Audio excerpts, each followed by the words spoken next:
แบบว่าเฮ็ดดินเขานี่บ่นี่ปักนักอันนี้ดินเขาเขาเอาก็แล้วบ่ได้เฮ็ดบ่เขาเอาเอาเสียหากระเดียวนี่แหละ มื้อเช้าอีบ่เนี่ยตะบ้านแบบบ่ได้เบิ่งเป็นหากะเห็นดูนี่สาลงเบิดคักเลย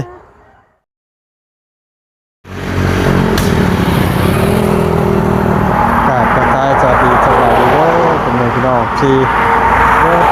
ทุกคนพี่น้องพบเจอกันยามช่วงเช้าเนาะพี่น้องเนาะอยู่ทางเฮือนน้องใจดีเพิ่นคือเก่าพี่น้องเนาะพี่น้องกะสิมาแวะอัปเดตถ่ายน้องใจดีเพิ่นก่อนเนาะพี่น้องเนาะคอยเข้าไปหาทั้งน้องเลี้ยงเพิ่นพี่น้องเว้ยเนาะทั้งเลี้ยงกับผู้ว่าสร้างเพิ่นสิมาหรือบ่ได้มันเห็นคือจังว่าเห็นแต่เสาเนาะกระโดดอยู่พี่น้องบ่เห็นคนมายังเห็นสร้างแก้เพิ่นอยู่พี่น้องเนาะเปลี่ยนฉายาใหม่พี่น้องเนาะว่าซั่นเปลี่ยนฉายาจากสร้างแหล่กลายเป็นสร้างแก้เพิ่นซะอ้าวพี่น้องเนาะหน่อยก็บ่ตามเพิ่นพี่น้องเว้ยก็สร้างแก้คือเพิ่นว่าเนาะแก้ตั้งแต่ต้นจนจบพี่น้องเว้ยเนาะเดี๋ยวนี้ก็ไม่ต้องใจดีทุกคนเนาะที่นี่เห็นต้มมะม่าอยู่พี่น้องเนาะเดี๋ยวขอไปหาเพิ่นก่อนเนาะ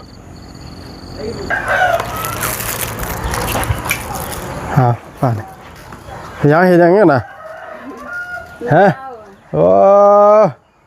กินอยู่มืดแท้เนี่ยมาต้นว่างฮะมากันต้นน้ำปั้มโอ้ก็อยากกินอยู่แล้วเกรงใจเจงใจมันหน่อยโพดเนาะอันนี้ได้ใช่ให้ลูกกินบะมดไว้ให้ลูกเดี๋ยวยังกินบะมดบ่หรือว่าได้ไหนเดี๋ยวอาจจะลูกไม่ได้กินยังกินบะมดยังกินบะมดแม่นบ่ยังบะมดนี่ก็กินพวกเสียหญ้าสิไปเสียหญ้าบ่มื้อนี้ว่าเขาจะกินมาเบิ้ลแล้วปิ้งไก่บ่ให้แล้วจ้ะสิไปแต่ว่าเนี่ยจะดีว่าก็ค่อยคาดแมวไปเจ้าพักก่อนมาเนี่ยโอ้ก็ไปทำไมไม่ไปเกือบขาดและพักก่อนเลยไปแสดงชื่ออะไรบอกเกิดอ่ะยังไม่เกิดให้ขาดเกิดจะดีบ่ใส่ที่ปิ้งไก่มาให้พอดีใจเด้อโดยเขาก็ต้มมีพวกเพิ่นมักกินบ่หรือว่าเพิ่นมีน่ากินกับพวกมีแนวกินมีน่ากินว่าก็มีเนาะมันยังเช็ดได้แค่น่ะคือจะกงบอกดูนะแบบว่าเพิ่นงามพ่นกับเฮ็ดกินอยู่เฮือนนี่ยังผลให้กินอยู่หันน่ะเฮ็ดตอนเวลาลูกนอนเด้บ่ไผเฮ็ดน่ะเฮ็ดเองจักได้จักบ่แล้วแบบนี้เฮ็ดมื้อใดน่ะมื้อนั้นได้2มื้อเฮ็ดได้2มื้อแล้วเมื่อบ้านกลับมาเอาดักกินเอากินดินดักเอากินเดือนกินซ่านได้ที่แท้เนี่ยเฮ็ดกินอยู่ตาราง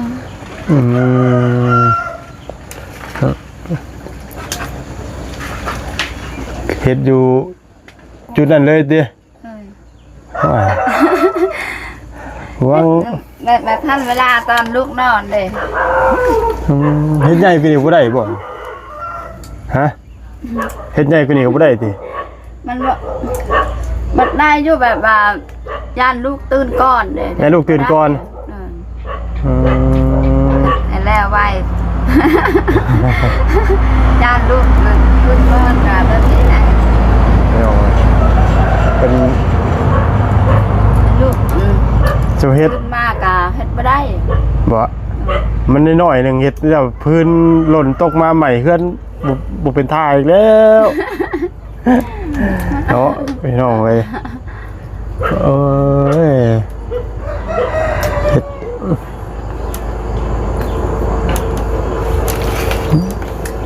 หลักลูกเห็ดเด้ น้องกินราคาแต่เช้า เดี๋ยวยังบ่ได้กินหนักแต่บ่เป็นหยังดอกบ่ยากดอกไปนะมันเนาะรูปของไปเบิดแล้วเนาะเหลือแต่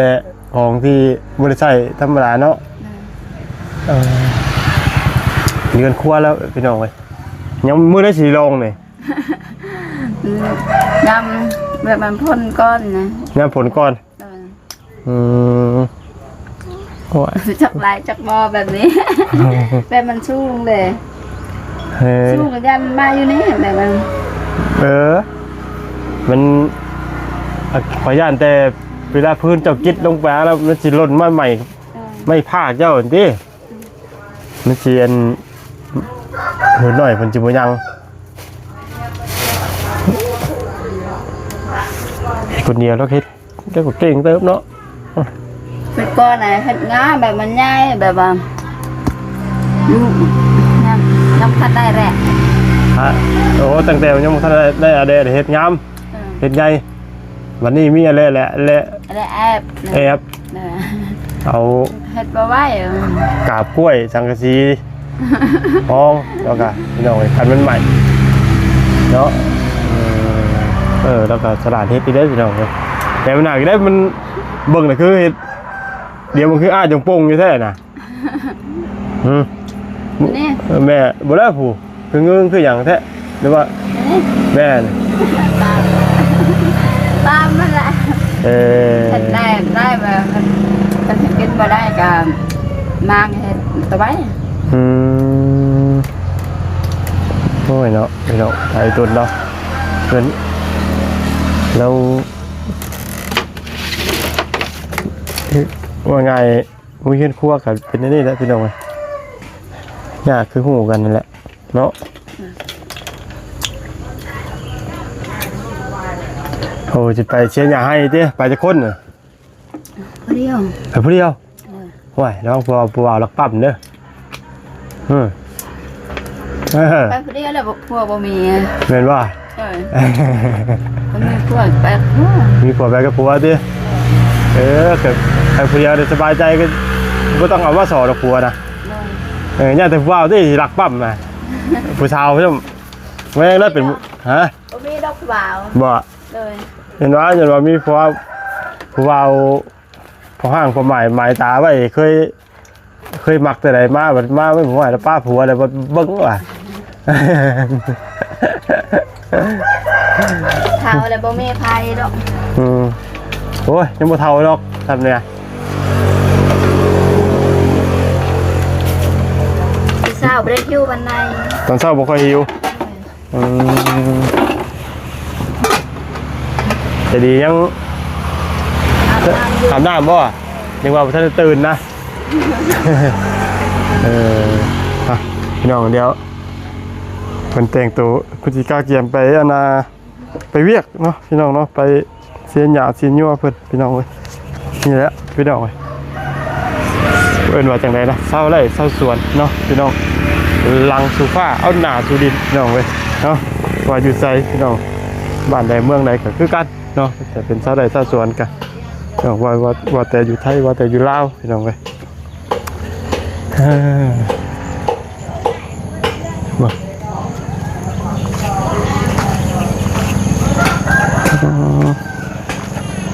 หลบข่าวเรื่องมันก่อนรักอย่างว่านะ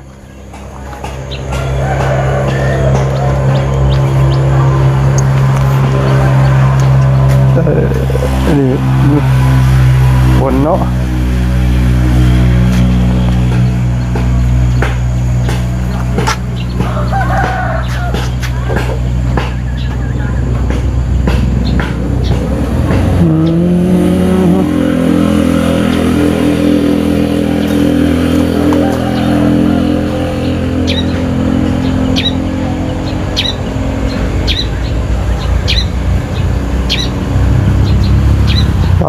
โทษอีกหน่อยไม่ใช่ภาษาดินลงไปนี่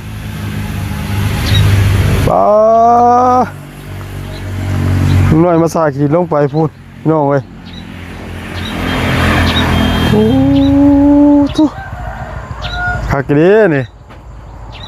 คนมาใส่เป็นอื่นเล็กน้อยซาลงไปจนเบิดเป็นมงลินเพิ่นเลยโอ้ยโกยบาทของคาโบซ่าก็บ่เป็นหยังพี่น้องเอ้ย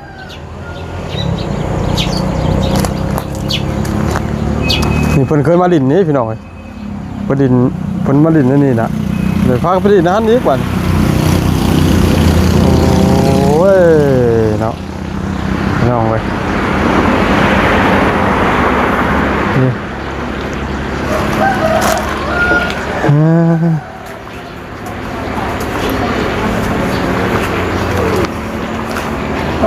ไผไปซากินนะฮะไผไปซากินนะฮะอันก่อนหินนะเฮาไปถมนะบ่แม่นนักน้อยบอกเขาเอาเทนเขาแม่ว่าใครเอาเทนนะเขาแม่ตะกินนิดน้อยเนี่ยลินลูกแม่ตะกินลูกแม่ไก่แหละนะแต่ลงไปเลยปานว่าเด้อเนาะน้อยบอกเราแบบว่าบอกได้แล้วแบบว่าฮะ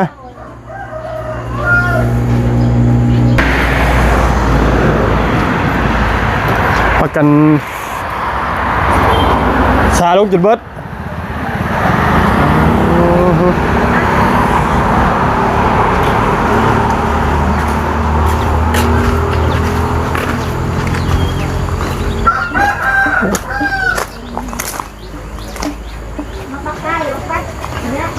ฮะ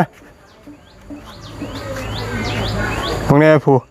ขีดินเต็มพี่น้องเลยชาลงจนปุ๊ชาลงมืออะไรเนี่ยหากระเดี่ยวนี่แหละมือเศร้าอีบ่อยเนี่ยแต่บ้านแบบไม่ได้เบิ่งเป็นหากาเห็นดูนี่ชาลงเบิดคักเลย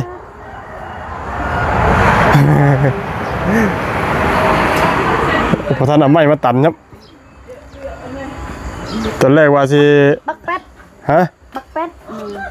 ลูกแม่ไปจริงกับปลาไก่ทั้งเป็ดปลาไก่ไม่พอท่านเอาไม้มาตันครับลงเป็นละฝนมาตก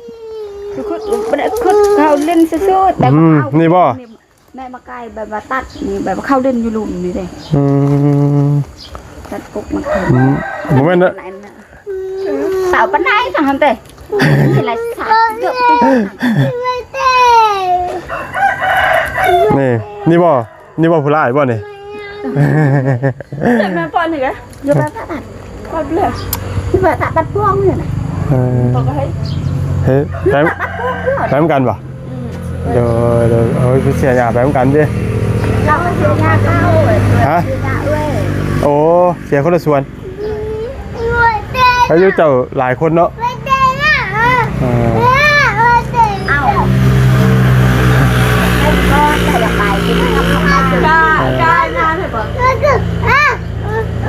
บ้านไปกับประเทศแรกกันเลยข้าวกับบ้านบ้านเบาเสียตกลงไปที่ไปจะไปจะไปดูนี่แหละต้องลูกเอาเสียมจะนี่ยังพันมาแต่นะคันคามันไปกับมันเป็นหักมดโอ้ทับตีนบ่เนี่ยหักมดส่วนคำแบบเขาเอาเพิ่นไปนี่ได้เลยเพิ่นซับถิ่มบ่ติต้องให้ใจดีเอาอยู่เฮือนยังพันมาถ้าใจดีมากก่อนถ้าเราไปเราก็ไปแบบไปฮอดชั่วโมงเราทำว่าเขาว่าไปไม่ได้มากอ่ะมันทักมัดมันบ่ดึงมัดจะได้แบบอยากเห็ดเดี๋ยวนี้แห้งมันอยากเห็ดบ่เอาเสียมเห็ดเป็นเวียกอายุเห็ดแบบผู้เรียน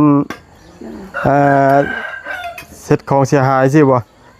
แบบคุดซับของลิ้นมันบ่มันไม่ได้อยู่บนเรือให้แต่แดดบ่เอามันจะซื้ออยู่เหือนนะยังอยากให้ว่าบ่ได้กับเขาก็ได้กระไปส่วน เอาไปซับนั่นบาดนี่ มาแรก ไปซับ ห้ามมา มองไปรับมีดเนาะรับเสียม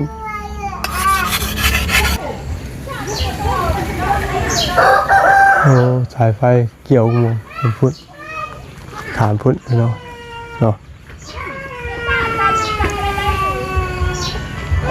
ไปมองนี้คุณโอ้อะไรให้คักดี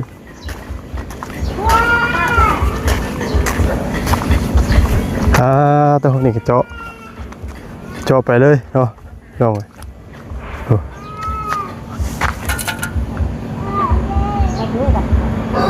เป็นห่วยจึงปึง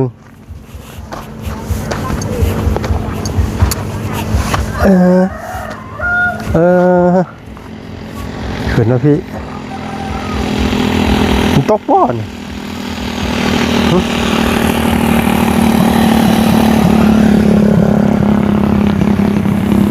เอาเลยมันตกเมื่อไหร่วะเมื่อคืนนี่ฝนตกป่ะจ๊ะเมื่อคืนเนี่ยฮะตกแต่เมื่อวานนี่บ่อนมาตกเมื่อคืนนะ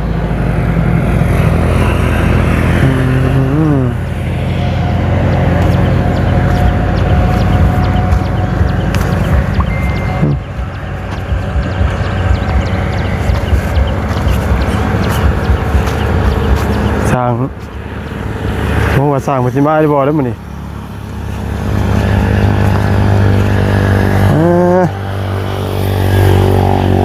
โอ้น้องเลี้ยงบอกให้เอาอันถุงยางมาหุ่มมันนี่ไว้แต่เมื่อวานบอกว่าชิมาหุ่มว่ะแน่ฝนตกพอแห้งนี่พี่น้องเลยโคตรนี่เนาะเพื่อนเฉลียงเนาะฮะมันสูงเนาะเส้นเฉลียงบ่ดินนี่สูงเนาะแม่นสูงเพื่อนเราให้เพื่อนเอาถุงยางมาห่อไปเด้อว่ะว่ะซื้อใช้สวนเจ้าอยู่เช่นอันนี้บ่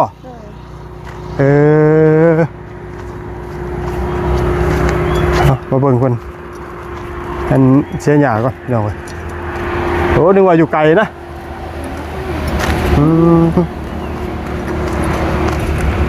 ถือไปยังมีนนิดหน่อยนะมันก็ยังเฮ็ดน้ำมันว่ามันไม่ได้คือมาอันนี่ไงตัวนี้อึ๊บ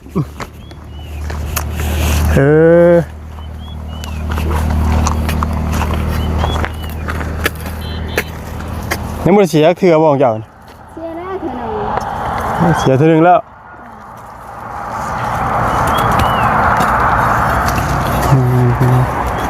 โอ้ยเอาลึก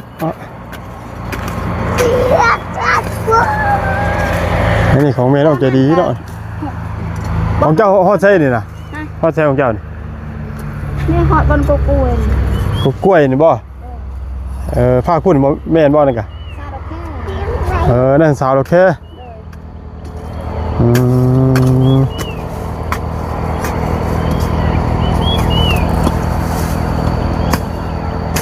มันงามเลยเนาะแต่หัวเป็นหัวละงามไหมพี่น้องมันนะโอ้เอาหาสิหูด้วยไปว่าเป็นสวนมันแม่ต้องใจดีอยู่นี่เดียวนี่ฮะเดียวนี่โอ้ไม่ได้แล้วปุ๊พี่น้องเลยไปแล้วปุ๊สวนกล้วยปุ๊ไม่ง่ายไปตามแนวแหลมนี่ไปเลยพุ่นลงไปทั้งพุ่นกับสวนกล้วยเห็นมั้ยติเห็นบ่ฮอดเสาไฟฟ้าเห็นบ่ฮอดแบบว่าบอนห้วยฮั่นฮอดห้วยฮั่น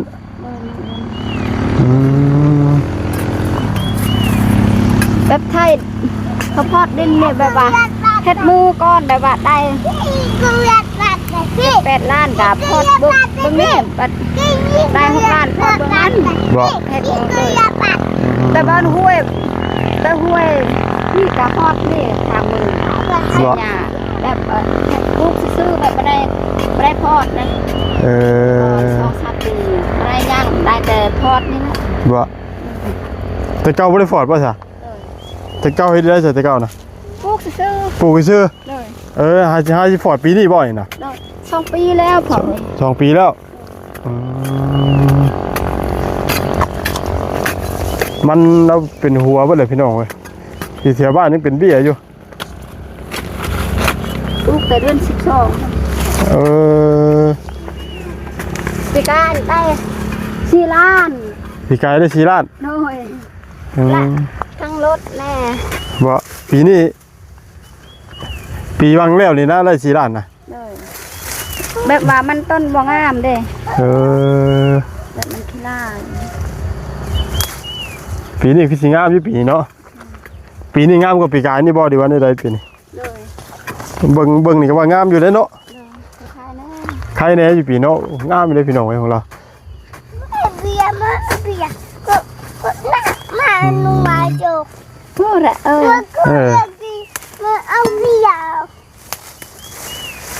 ก็อันหนู ฮักเงียงมันออกบ่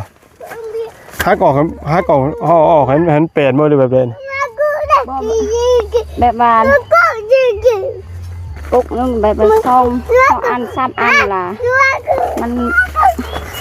มันบ่ยากใหญ่เด้ หัวบ่ใหญ่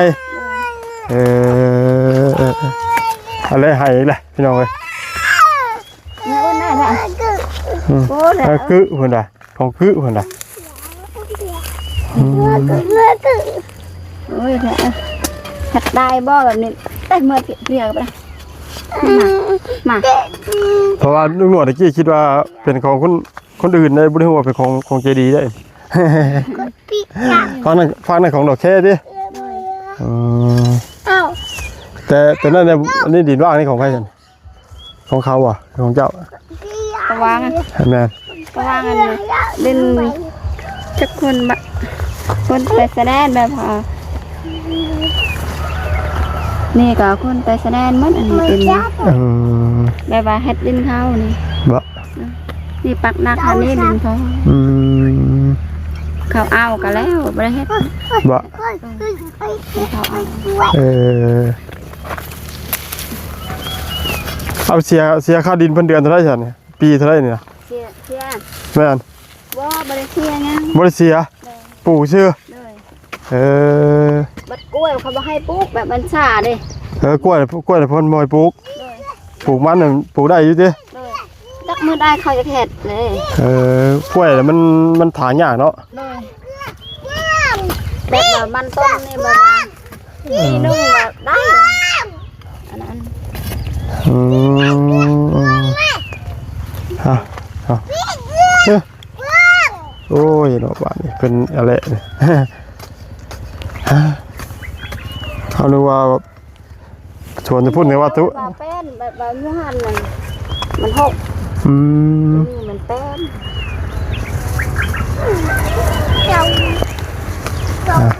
เขามาชวนเขานี่ไปร่วมกับพุ่นเนาะพี่น้องเนาะการ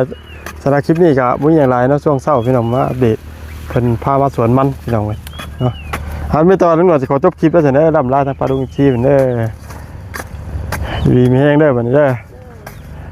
เนาะพี่น้องเลยพี่น้องเนาะพูดอยู่ดีแห้งพบเจอในคลิปหน้าเนาะก็จะคุยกับคนเด้อ